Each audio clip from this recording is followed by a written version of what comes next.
merupakan dosa yang paling besar. Dari dosa-dosa yang besar adalah dosa syirik, menyekutukan Allah Jalla wa'ala dalam beribadah, memalingkan salah satu dari kekhususan Allah Jalla wa'ala kepada selainnya.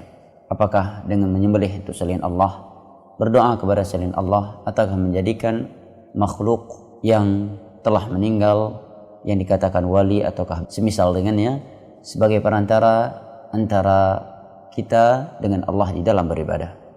Hal ini Allah firmankan di dalam Al-Quran Al-Karim dalam surat Al-Ma'idah, innahu man yushrik billah faqad harramallahu alaihi al-jannata wa ma'wahu an-nar wa ma lidh-dhalimin min ansar.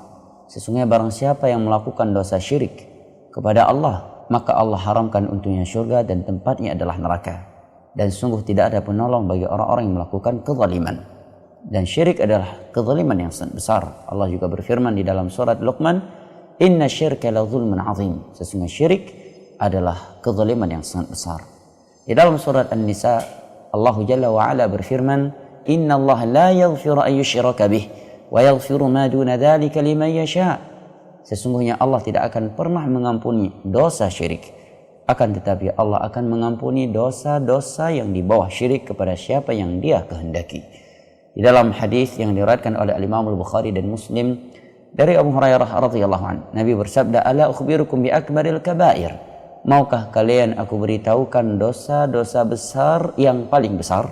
Maka Nabi menyebutkan salah satu dari dosa-dosa besar yang paling besar adalah asyirku billah, adalah melakukan dosa syirik kepada Allah Jalla wa'ala.